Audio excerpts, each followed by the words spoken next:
Y para que esa pasión del Espíritu se active o cobre vida en nuestras vidas, es necesario que continuamente entremos en la palabra y podamos crecer en el secreto. Amén. Yo quiero que abra su Biblia en Hechos, el capítulo 6, el versículo 4. Y nosotros persistiremos en la oración y en el ministerio de la palabra. Yo no sé si les suena conocido o relacionado con la visión que tenemos como congregación. No sé si de pronto dice, este tema como que me suena, es familiar, el permanecer en la palabra. Hace algunos meses, desde mediaciones de este año, por dirección del Señor, hablando de un tema que se ha llamado crecimiento espiritual. Para mí se ha vuelto un desafío. Y hoy les va a hablar un hombre que realmente ha tenido que ser confrontado con la palabra, al cual Dios le demanda mucho. Porque al menos algunos de los presentes pueden decir, es que yo conocí al Señor después de llevar una vida de pecado. En este caso a Isaac es necesario que reconozca que ha llevado una vida conociendo todo el tiempo del amor y la misericordia de Dios. Y la Biblia enseña que al que mucho se le entrega, aún mayor es la demanda, a causa de eso que se le fue confiado en el reino de Dios. Que el fundamento para crecer espiritualmente consiste en el someterme a la palabra de Dios, en llevar una vida de oración.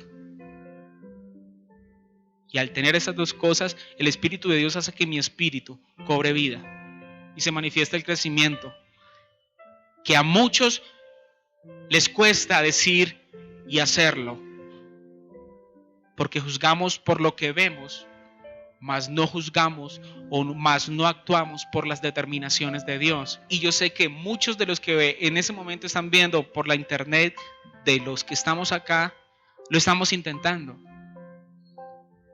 Y hemos hecho lo del bebé, hemos intentado dar un paso, 2 pasos, caemos, nos levantamos. ¿Qué es lo que se debe tener en cuenta? O lo que yo puedo ver en mí por la palabra, que no le dice a mi vista que estoy creciendo espiritualmente, que le dice a mi espíritu que estoy creciendo espiritualmente. Y son cosas que solo se pueden vivir y que solo se pueden comprender en el secreto. Y hoy quiero hablarles de algo y de un tema que se ha titulado Creciendo en lo secreto. No les digo creciendo en el secreto porque los limitaría a un lugar específico, al cuarto de la casa, a esta pieza o este salón de reunión, o a un lugar específico donde Dios le llama para que usted y yo establezcamos intimidad con Él. Cuando le digo creciendo en lo secreto, es porque se necesita toda una vida. Se necesitan 7 días de la semana, 24 horas al día. Se necesita solo la intención de tener contacto con nuestro Creador, porque Él anhela disfrutar de su creación. Se nos habló de que somos por la palabra y debemos, y es decir, tenemos que ser hombres de altar y de tienda, conectados a la presencia de Dios sin desconectarnos de una sociedad que necesita ver la esperanza de Dios a través de su pueblo. Así como la vio a través de Jesucristo en la cruz, verla a través de aquellas personas que decimos y confesamos ser seguidores de Él. No solo decimos que somos cristianos, decimos que somos hijos de un Dios vivo. Algo que me gusta en Hechos 6:4, cuando uno de los apóstoles se levanta y dice, nosotros, los que vivimos con Jesucristo 3 años, permaneceremos, persistiremos en la oración y en el ministerio de la palabra. Y este primer punto yo quiero enfocarlo frente a algo que el Señor me ha desafiado cada día, y es el persistir Porque muchos comenzaron, pero desfallecieron por las circunstancias. Porque no vieron eso en su afán. Porque lo intentaron 1 mes, 2 meses, 6 meses, 1 año. Y muchos de los que están acá no han visto eso por lo cual están luchando y están intentando. Resulta que el libro de los Hechos es un libro donde comienza la historia de la iglesia y se comienza a manifestar el nuevo pacto, el cual el Señor hizo, cumplió a partir de su muerte en la cruz. Y la iglesia estaba enredada en algo que tiene que ver con el reino de Dios, pero que en ese entonces se estaban desviando del propósito original. Los apóstoles Pedro, Juan y quienes estaban ahí en ese momento habían descuidado la oración, la enseñanza de la palabra, esa gran comisión de Mateo 28, 19. Y se habían enfocado tanto en el servicio, en el diaconado, aquellas cosas que pertenecían a la obra del Señor, pero se habían desenfocado por un momento del Señor de la obra, de su objetivo principal, llevar el evangelio a todas las naciones. Cuando Pedro y Juan reaccionan, dicen no, es necesario que nosotros escojamos diáconos, personas que tengan la virtud de organizar, que tengan el don de servir, para que hagan este trabajo que nosotros no tenemos que hacer.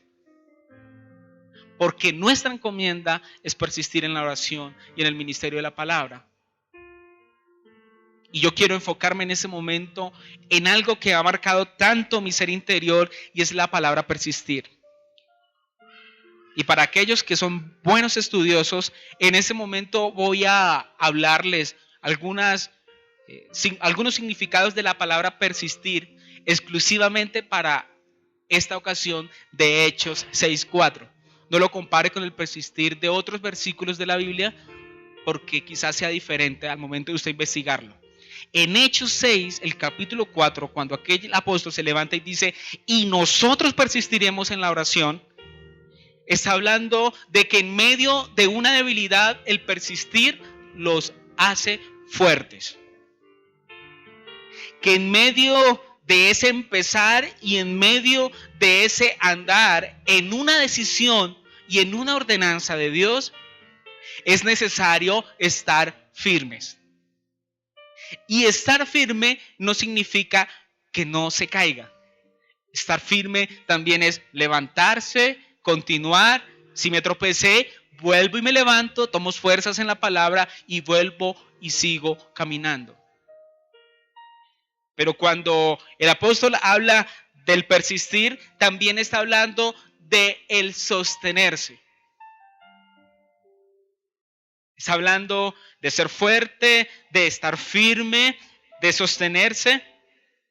Pero hay algo que a mí me ha motivado todas estas noches, desde el momento que el Señor me regala esta palabra aquí en un culto con los muchachos. Y es que cuando el apóstol está, si no estoy mal es el apóstol Pedro, el apóstol Juan que menciona este versículo, dice, y nosotros persistiremos. Dice, nosotros nos vamos a mantener de este lugar hacia la presencia de Dios. Nos vamos a mover de un lugar o de una posición o de un estado espiritual en el cual estamos hacia un estado mayor. A mí me desafiaba porque cuando el ser humano que es hijo de Dios o que comprende que es hijo de Dios y tiene definido ese algo que anhela, y ojalá que ese algo que anhela sean los mandamientos y las enseñanzas que ya están escritas y plasmadas en la palabra, podrá ser fuerte, podrá estar firme, podrá sostenerse, podrá estar en movimiento de un principio pequeño como lo tuvo Job a un póster estado que sería engrandecido. Y traigo a memoria la historia de Job. Pero la persona que persiste tiene claro y extremadamente claro que es un hombre o una mujer que tiene que ser de altar, de relación con Dios y que tiene que ser de relación con la sociedad. para cumplir la gran comisión. Objetivos claros. Tener definido para dónde va. Usted se ha preguntado, y es la pregunta que yo me he hecho hace algún tiempo, y sé que muchos de ustedes se la han hecho. ¿Será que estoy creciendo espiritualmente? Para aquellos que quizás han flaqueado en su tarea, en su misión de permanecer en la palabra, de no solo tenerla en la mente, sino que pueda cobrar vida en su cotidiano vivir.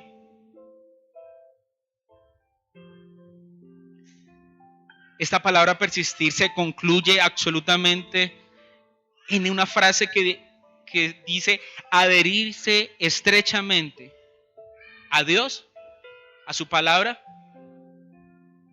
y servir a una persona. ¿Usted quiere saber si ha crecido espiritualmente? Su vida está dedicada al servicio a Dios, al tener intimidad con Dios y al servir a los demás. Y nunca que los demás giren en torno de lo que usted y yo necesitamos. Y aquí nace un interrogatorio. ¿Tenemos claro en nuestra vida? Porque mucha información llega a nuestra cabeza, mucha información todo el tiempo. Somos bombardeados por información. Pero esa información que concierne al reino de Dios, y hablo de la visión que se nos entregó, porque en el momento que junto con mi esposa decidimos hacer parte de Camino de Vida Plena, esa visión comenzó a ser mi visión. Y si esta visión que Dios entregó a través del pastor Martín no es su visión, creo que está en el lugar equivocado. Porque el persistir es una de las cualidades de aquella persona que está creciendo en lo secreto. Y si usted en esta noche venía con la duda de cómo saber si estaba creciendo, hoy yo creo que el Señor le va a dar una luz para que usted pueda evaluar en este 2015 qué tanto de la palabra de Dios moró y mora en su corazón y en su vida. El segundo punto dentro de este tiempo donde el Señor nos está desafiando a persistir, hay un punto clave, y es que estos hombres de Dios dicen: nosotros persistiremos en la oración. Y allí es donde muchos cristianos hemos metido las de caminar bien a lo profundo, porque utilizamos la oración para exponer mi necesidad ante el Señor, y utilizamos la oración para ir al Señor y pedirle por esa necesidad sentida. Y nos hemos convertido en cristianos pero tan egoístas, que no le damos ni siquiera el lugar a la necesidad de mi prójimo. Y muchas veces, y esto es más común cuando estamos en nuestras casas, que utilizamos la oración con el sentido personal. Cuando en Hechos 6:4 los apóstoles, al decir persistimos en la oración, le dan dos enfoques a la oración.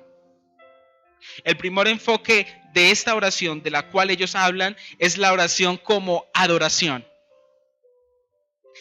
Y el segundo enfoque es la oración como súplica o ruego por mi prójimo, por el que se ha perdido, por el que empieza un proceso y está luchando y batallando con su mente, con su ser interior, y que a la vista dice: no puedo, no lo he visto y prefiero desmayar. Y cuando está hablando de la oración como adoración, no está hablando de un estado físico de arrodillarse, de estar en un lugar solo, de venir a una congregación. Está hablando de algo más profundo. Está hablando de un estado íntimo entre el hombre y Dios. Lo curioso es que ese estado íntimo no se vive en el primer tiempo donde yo elevo una canción que exalte el nombre de Dios, que alabe el nombre de Dios. Ese tiempo de intimidad del cual están hablando aquí los apóstoles es el causante o la causa de llevar 3 años con la palabra. 3 años compartiendo con el maestro, conociendo al maestro, recibiendo sus enseñanzas. 3 años donde ya pasaron de ser conocidos a ser maestro y discípulos, a tal punto que comenzaron a ser muy estrecha su amistad. A tal punto que vemos que Juan, el discípulo amado, reposaba sobre su hombro. Vemos que en medio Judas de su traición mojó el pan sobre su copa. Vemos que en medio de ese tiempo fueron tanto los por mayores que vivieron los por menores, que el ministerio de Jesucristo empezó con miles y terminó con Pedro, y al final le negó y fue solo a la cruz. Cuando hablamos de esta clase de oración, no es la oración que está sujeta a un lugar ni a un recinto. Es una oración en el lugar personal, el cual Dios anhela habitar, y es mi mente y es mi corazón. Y en la antigüedad el Señor le decía a los sacerdotes: rasguen sus vestidos, lloren desde la entrada hasta el altar por sus pecados. Y quizás hoy lo que Dios quiere es que no rasguemos nuestros vestidos, que rasguemos nuestro corazón y lo entreguemos a Él, y vayamos con sencillez de corazón, con humildad, con amor, con pasión por conocer eso que no conozco, eso que aún está por descubrir, eso que aunque llevo años y años de estar intentando militar en su camino, de correr esa verdadera carrera que habla Pablo, no he podido ver. Porque aún hay barreras y hay circunstancias que han sido de tropiezo en mi vida, en mi relación de adoración hacia Él. Porque a Dios no se le adora solo con el piano, con la música. A Dios se le adora con la mente, con el corazón, con un estilo de vida. Pero caímos y hemos cometido el error que nos preocupamos y gastamos nuestras fuerzas por cambiar los hábitos conductuales, cuando mi ser interior no tiene un hábito de estar con su creador, para que el creador que realmente me conoce y sabe cómo me diseñó pueda producir esos cambios externos que son necesarios que sucedan para que el nombre de Él sea engrandecido. El segundo enfoque de esta palabra oración a través de los apóstoles es la oración como súplica y como ruego. Pero teniendo en cuenta algo, y es que tenemos a partir de la muerte de Jesucristo en la cruz la libre entrada ante su presencia. Y aquí yo quiero que en esta noche comprendamos algo. Lo que usted nunca ha podido lograr mientras lee la Biblia, mientras ora y mientras viene a una congregación, cuando esa oración se convierte en una adoración, y cuando esa su oración se convierte en una súplica y en un ruego por la necesidad que tiene su prójimo y mi prójimo, Dios comienza a hacer eso que usted no ha logrado. Dios comienza a hacer en usted eso que a usted y a mí nos quedó imposible. Eso que mi lucha en mi ser interior me hace débil, porque el pecado y la palabra de Dios pelean para que mi cuerpo haga su voluntad. Entonces ahí es donde viene el Salmo 23 y quiere manifestarse. Pero donde viene mi vida de pecado y quiere matar esa vida del Espíritu, y pone la tentación y pone la prueba. Cuando eso que tanto hemos luchado por cambiar no sucede, puede suceder cuando su oración tenga el enfoque que debe tener. Yo recuerdo que en la congregación donde crecí, principios básicos para la oración. Sacaron libros de cómo era la oración. Y se inventaron esquemas y se inventaron muchos paradigmas y encasillaron tanto la oración. Cuando Dios lo único que desea es un corazón abierto, dispuesto. Porque Él mismo pondrá en su mente y en su corazón las palabras que son necesarias confesar, que son necesarias levantar para Él. Ahora, les hago otra vez la pregunta. ¿En su ser interior pueden decir estamos creciendo? Porque hemos persistido, porque estamos orando. Y hay algo importante en este versículo, es acerca del ministerio de la palabra, concluyen los apóstoles. Solucionan un problema eclesial, pero tienen claro, tienen definido qué es lo que tienen que hacer. Y es algo que a muchos de nosotros, empezando por mí, nos hace falta. Tener claras las cosas, tener objetivos claros, definidos para dónde voy. Estamos siguiendo a Martín, a Carlos, a Isaac, o al músico, o a Y persona.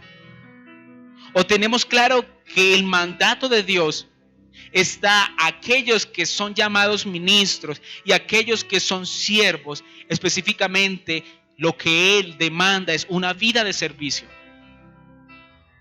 Cuando los apóstoles hablan de ministerio, están hablando específicamente de una vida dispuesta a servir a los demás. Y fue el ejemplo absoluto que entregó nuestro Señor Jesucristo. Ahora, ¿qué clase de servicio tenemos que ejecutar en el ministerio, en la sociedad, en la casa? Y específicamente se compara con el de sirviente. El que sirve a la mesa, el que trae, el que recoge, el que lava la loza, el que acomoda las sillas. Como se pudiese decir en el ámbito secular, el que hace el trabajo sucio. Porque hay veces quienes se llevan el reconocimiento o nos llevamos el reconocimiento son los músicos, los pastores, las personas que están allá arriba. Pero aquí los apóstoles están hablando que se iban a convertir en personas que socorren, que distribuyen, que facilitan. Y la persona que facilita es la que hace los mandados en la casa, el diácono. En la persona que está pendiente de servir a la mesa, de socorrer al enfermo. Y cuando dice, y nosotros persistiremos en la oración, en el ministerio de la palabra, concluye diciendo,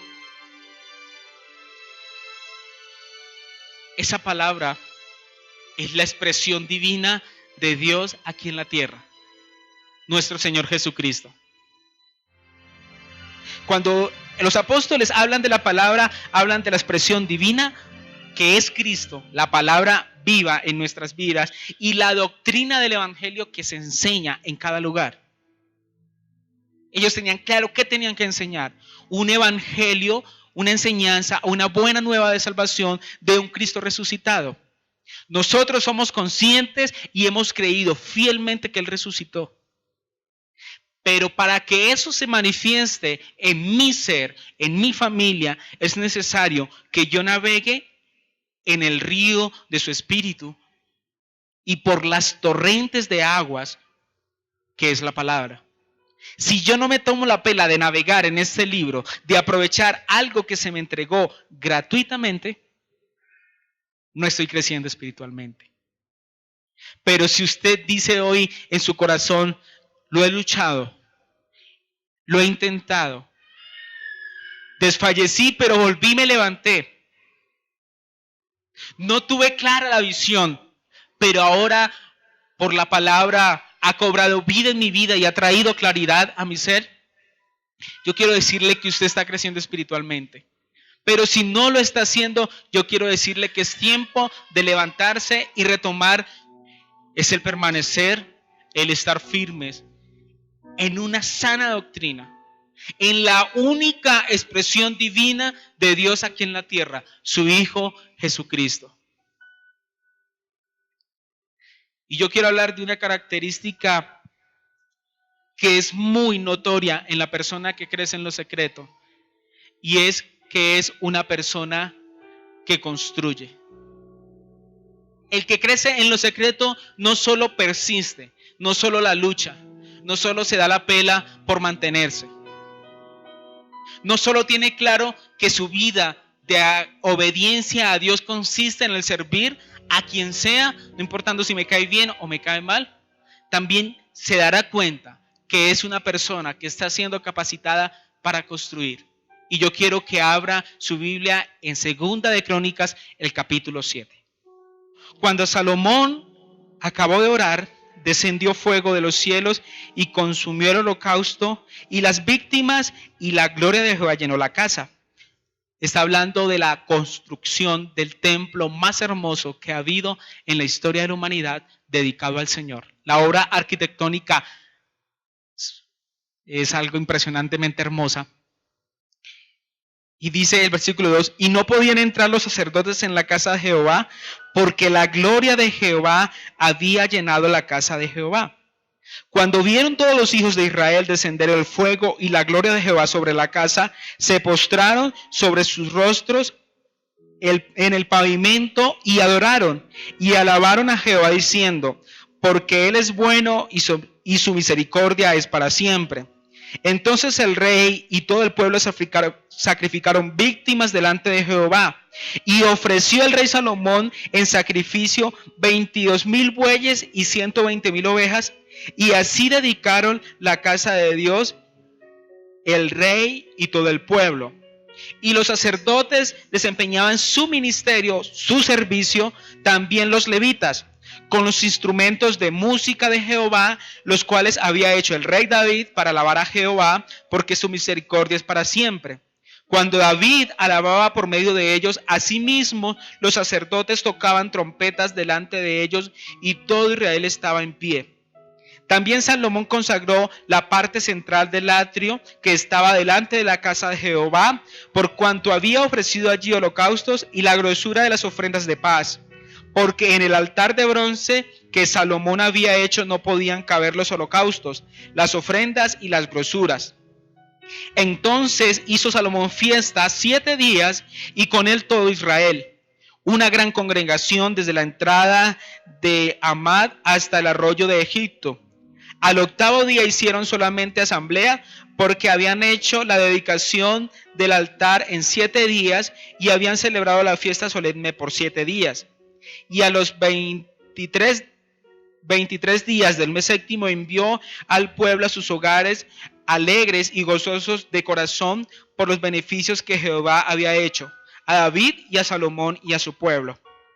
Terminó pues Salomón la casa de Jehová y la casa del rey, y todo lo que Salomón se propuso hacer en la casa de Jehová y en su propia casa fue prosperado. Y apareció Jehová a Salomón de noche y le dijo, yo he oído tu oración y he elegido para mí este lugar por casa de sacrificio. Si yo cerrare los cielos para que no haya lluvia, y si mandare a la langosta que consuma la tierra, y si enviare pestilencia a mi pueblo, si se humillare mi pueblo, sobre el cual mi nombre es invocado, y oraren y buscaren mi rostro, y se convirtieren de sus malos caminos, entonces yo oiré desde los cielos y perdonaré sus pecados y sanaré su tierra. Ahora estarán abiertos mis ojos, atentos mis oídos a la oración en este lugar. Aquí está hablando del hombre que hizo el lugar más hermoso aquí en la tierra, donde no habían ingenieros, arquitectos, donde no había tecnología, pero donde pasaba algo sobrenatural en el secreto. Y era la relación tan estrecha que tenía Salomón con Dios. Porque Dios, aunque amaba a David tanto, no le permitió que hiciese el templo. Se lo permitió a su hijo, un hombre sabio. Y no solo le dio sabiduría, le dio la oportunidad de construir. Lo curioso es que en el versículo 14 él dice, si se humillare mi pueblo, sobre cual mi nombre es invocado. Y aquí encontramos algunos parámetros claves para la persona que crece en lo secreto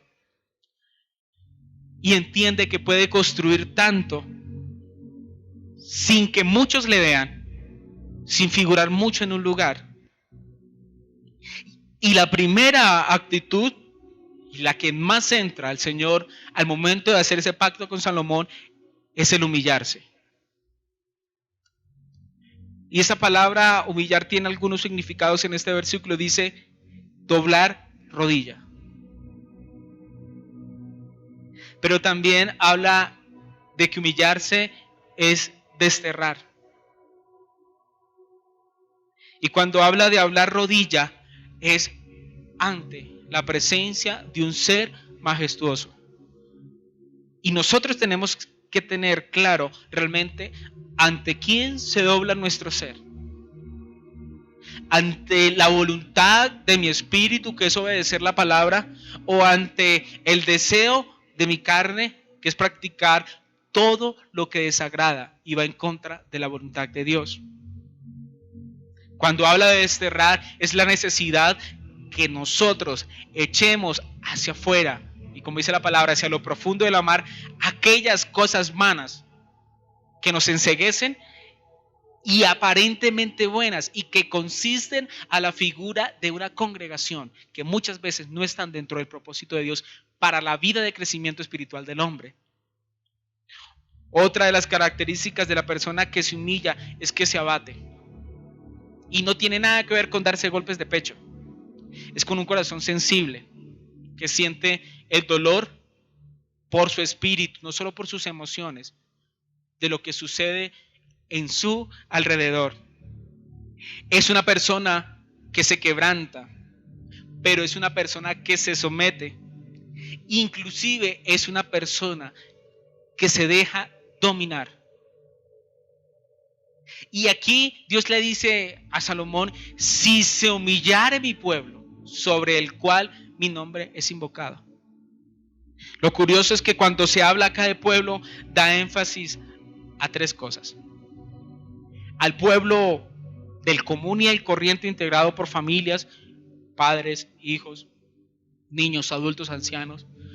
Pero también se refiere exclusivamente al pueblo de Israel y al pueblo gentil. Aunque está en el Antiguo Testamento, está automáticamente abriendo la puerta a un pueblo aparte al escogido por él, que es el pueblo de Israel. O sea, a usted y a mí. Y es necesario donde nosotros nos sometamos a la palabra, donde nosotros nos dejemos dominar por la palabra. Porque la única forma de construir algo en lo espiritual y algo en lo material es cuando realmente el Isaac que hay dentro de mí puede ser sometido, aunque a mi personalidad no le agrade, aunque a lo que yo piense en mi humanidad, en mis deseos y en mis propósitos sea contrario. Ese pueblo, el cual es Israel, el cual es usted, el cual soy yo, el cual es el que está afuera, Él les dice: yo necesito que sean constructores, porque yo mismo les daré el diseño, yo mismo les daré medidas. Y lo hizo con Noé. A Noé le dijo específicamente cómo debía hacer el arca, medidas exactas, mezclas exactas, para que fuese perfecto. A Salomón le entrega el diseño de algo extremadamente hermoso. Y eso es lo que usted puede lograr cuando crece en el silencio, en su espíritu, allá sin que nadie le vea. Cuando usted crece allá en lo secreto, en toda una vida, en toda una expresión, en toda una cotidianidad, no solo aquí en la congregación. Y el Señor mismo nos entregará esa forma específica, exclusiva. Pero necesitamos humillarnos, y no ante el hombre. Ante el hombre que es puesto por autoridad en la congregación, debemos ser obedientes y sujetarnos, siempre y cuando Él esté sujeto a la exclusiva palabra de Dios. Pero ante el Señor es necesario humillarnos constantemente, no una vez al día, es todo el tiempo tener un corazón sensible, contrito, humillado, para que todas las cosas externas que no se ven puedan tener un trastorno en el ámbito espiritual y tornados en la voluntad de Dios en el ámbito terrenal. Y yo quiero concluir en esta noche con la historia de Samuel. Y hago una pequeña reducción del tema, hemos hablado de que el cristiano que está creciendo en lo secreto, no en el secreto, en lo secreto, o sea, en una vida continua, es un cristiano que persiste. Y si usted quiere saber si está creciendo espiritualmente, analícese. Y si usted es de las personas que persiste, no viendo por su vista lo que quiere ver, diga, yo estoy dando pasos de crecimiento. Y que no solo eso, que si usted construye a través de la humildad, del humillarse ante la presencia de Dios, Dios le va a entregar la forma, el método específico para que su vida de crecimiento espiritual personal entre usted y Dios tenga la forma dentro de la voluntad que Él quiere que nosotros vivamos hacia Él. Primera de Samuel, el capítulo 3, narra la historia de Samuel antes de ejercer el ministerio profético visible. Y Samuel vivía con Elí, el sacerdote de la época, y con los hijos de Leví, de Elí, y los hijos de Elí estaban desordenados, haciendo y deshonrando todas las enseñanzas que Dios le había dado al sacerdote Elí. Elí cae en algo que se llama alcahuetería y les permite que hagan todo lo que deshonra el nombre de Dios, tanto dentro del sacrificio como en las puertas de la entrada al lugar santo, al templo. Y Dios levanta a Samuel. Lo curioso es que la mamá de Samuel era estéril, tenía conflictos de vergüenza y de contienda verbal con la esposa del padre de Samuel. Y cada año que subían a ofrecer sacrificio, ella se postraba en el altar y le pedía al Señor un hijo. En la última ocasión, Elí le dice, mujer, ¿por qué estás borracha? Porque él veía que sus labios se movían, mas no se escuchaba su voz. Y ella le decía, solo yo que sé qué es lo que pido. Sé que no estoy borracha. Y le comenta a Elí, lo que pasa es que yo quiero un hijo. Y sería dedicado al servicio de él. Nació Samuel, es quitada la vergüenza de esta mujer y vive con Elí. Lo curioso es que Samuel vivía y dormía en el lugar donde habitaba el arca del pacto. Él no dormía en la pieza del común y el corriente donde pudiese dormir cualquier integrante de una familia. Él dormía muy cercano al arca del pacto. Samuel posiblemente se pudo dar cuenta el momento en que se apagaba el candelabro. Él dormía, la Biblia específicamente en el capítulo 3 dice que él dormía en el lugar donde estaba el arca del pacto. Pero al momento que Dios se le manifiesta a Samuel y le dice, Samuel, aunque Samuel vivía con un sacerdote y aunque dormía delante de la presencia del arca del pacto, no conocía la voz de Dios. Y al escuchar que le llamaban, él corría a Elí pensando que era Elí quien le llamaba. Elí, a la tercera ocasión de suceder esto, cae a cuenta y reconoce que era Dios quien estaba llamando a Samuel. Y le dice, Samuel, si vuelves a escuchar esa voz que te llama, contesta, habla, Señor, que tu siervo escucha. Samuel vuelve y se va a su cuarto, se acuesta. No sé si estaría contando 1 oveja, 2 ovejas, 3 ovejas, pero yo creo que en su corazón anhelaba volver a escuchar esa voz. Y el Señor le llama, Samuel, Samuel. Y a la tercera vez Samuel le dice, habla, Señor, que tu siervo escucha. Y Dios comienza a declararle a Samuel una palabra, la primera palabra profética frente a algún acontecimiento o el juicio que Dios había levantado contra la casa de Elí a causa de la deshonra. Pero yo quiero centrarme en algo. 7 años, algunos llevan los 7 años completicos, otros llevamos menos, estando en el lugar o en uno de los lugares donde la presencia de Dios habita. Pero no hemos escuchado el llamado de Dios. Realmente muchos no escuchamos cuando Él nos está llamando y nos quiere entregar una palabra. Y siempre vamos al hombre. Siempre vamos al consejo del hombre, a la orientación del hombre. Cuando Dios anhela que vayamos a Él. Y algunas de las personas que comparten conmigo saben que yo no voy al hombre a pedir consejo muy, pero muy escasa vez. Yo voy a quien creó al hombre. Y si usted quiere saber en esta noche que está creciendo, es porque usted reflexiona que no está yendo al hombre que se para aquí al frente, al mover que se mueve en la congregación. Si se siente rico, si se siente feo, si me miraron o no me miraron. Sino que su crecimiento en lo secreto le ha hecho depender de una palabra de vida que usted tiene disponible en sus manos. ¿Qué tanto hemos crecido? Solo lo podemos saber Dios y yo hacia mí mismo. Yo no podría decirle ni siquiera qué tanto ha crecido mi esposa, porque es meramente personal. Pero el Señor hoy nos está hablando de 3 cosas. De personas que en lo secreto persisten, construyen, pero que toman decisiones.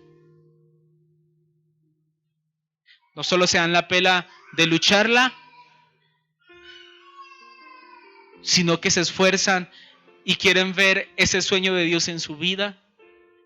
Y que al momento de soñar en lo personal, sueñan dentro de la voluntad de Dios. Y que al momento de tomar las decisiones, van a la fuente de las decisiones. Y no necesitan intermediarios.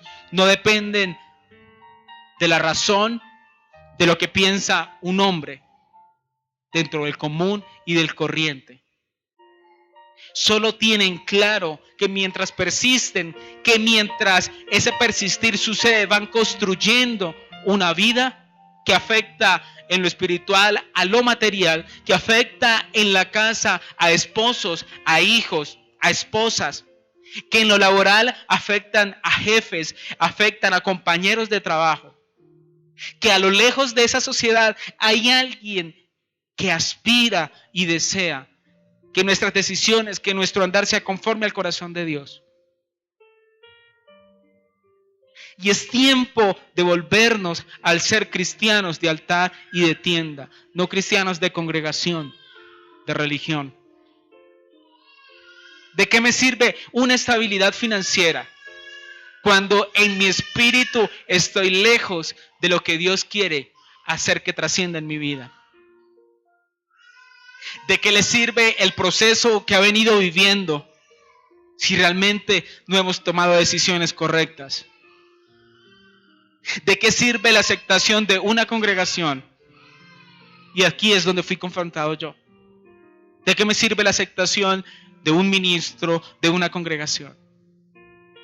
Cuando realmente no estoy andando al 100% en la voluntad de lo que Él me ordena. Y mi mente y mi conciencia me decía, pero es que nadie puede ser santo al 100%. Pero la palabra a mí me decía, usted sí puede vivir en plenitud de vida al 100%. Porque Él hizo todas las cosas y para Él fueron hechas todas las cosas. Solo tenemos que aprender a persistir y mientras persistimos construimos y mientras se construye a tomar decisiones. Dependiendo absolutamente de Dios y su palabra. Algo que jamás me hará flaquear, algo que jamás me dejará caer en vergüenza. Porque eso fue lo que Dios vio en David, en Salomón.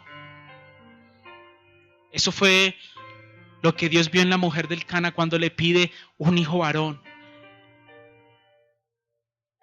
Y lo pide para que su vergüenza sea quitada, pero con el anhelo de que ese hijo varón fuese un siervo y dedicado todo el tiempo al servicio del Señor.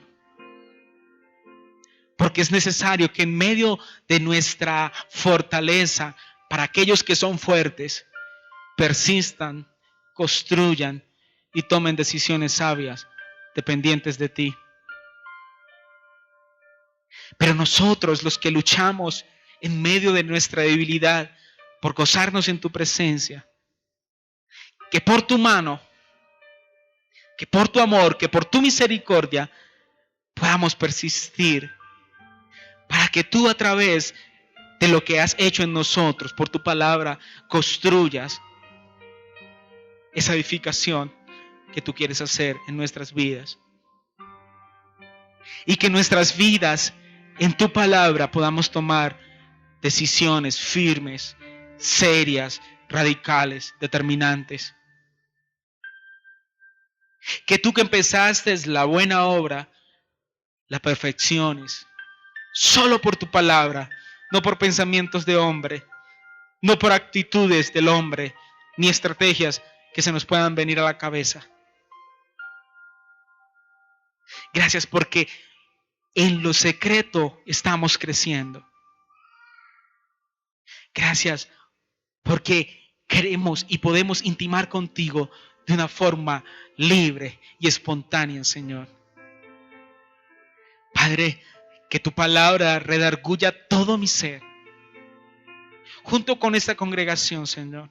Porque si hay alguien a quien le es necesario crecer en lo secreto, soy yo. Porque si hay alguien que en lo secreto le es necesario persistir, construir y tomar decisiones, soy yo, Señor, junto con mi familia. Guíanos a toda verdad, pues tu palabra es verdad, con el propósito por el cual tú la envías, Señor. Así como la lluvia moja la tierra y la semilla del fruto, así mismo es tu palabra, Señor, y así lo creemos. En el nombre de Cristo Jesús. Amén y amén.